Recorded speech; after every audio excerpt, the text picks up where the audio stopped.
So ito mga boss, magpa-plus na tayo ng ating Node 8266 na may kasamang relay. So gagamit tayo ng USB TTL, ayan yung USB TTL natin kasi hindi siya basta-basta ma-plus, no. So yung RX nga pala dito, ayan nakikita niyo may RX at saka TX. So yung TX dito sa may USB TTL ilalagay niyo dito sa may RX dito sa may module natin. Ayan yung TX dito ilalagay niyo sa RX dito sa USB TTL. And then ito yung ground. At saka dito nga pala yung ground na to. Ayan yung ground dito is dapat naka-short niyo dito sa may 100. Ayan dapat magkadikit sila sa ground. So gagamit tayo ng ating PC. So punta muna tayo sa ating PC. So dito na tayo sa ating PC mga boss, no? Ay mag-plus na tayo. So ano yung gagawin ay mag-download muna kayo ng driver. Ayan, tapos to.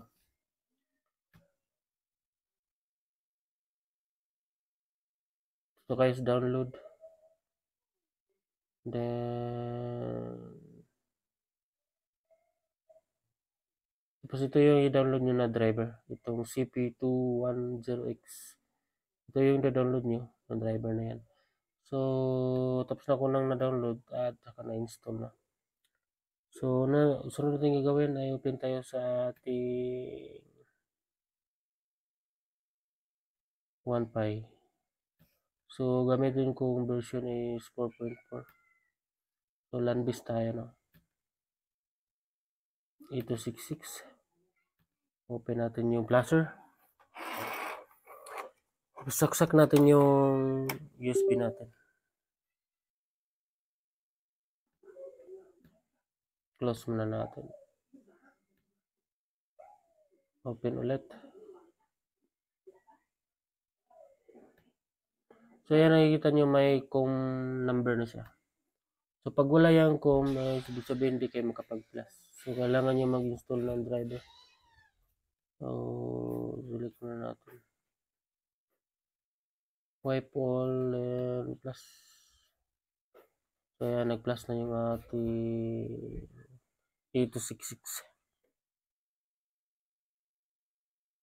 Hintay lang natin na ma-plus. So ang problema natin ngayon ay saan yung mga pin ng ating mga queen slot.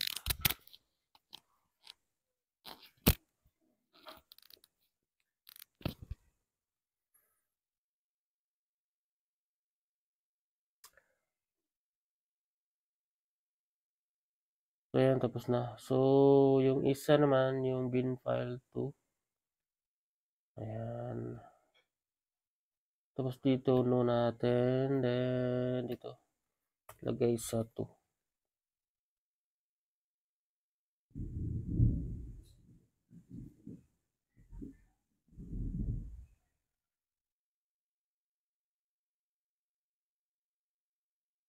So hugutin natin. Tapos balik natin.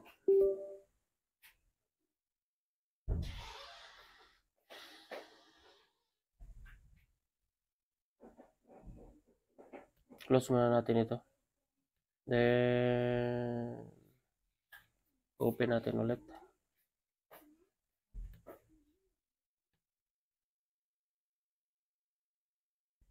So bin file at bin 2 na tayo, no.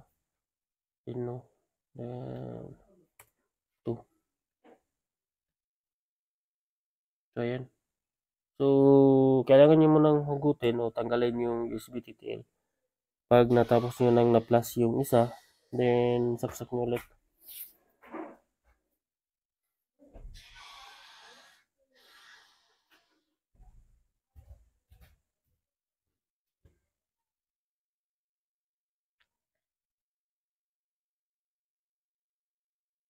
So ayan, tapos na tayong nag-plus at successful yung ating pag-plus, no, ng ating 8266. So tingin ko hanggang dito na lang muna, no. Sunod nating gagawin ay hanapin natin yung mga pin dito sa ating module kung saan natin ilalagay yung mga pin slot pin natin.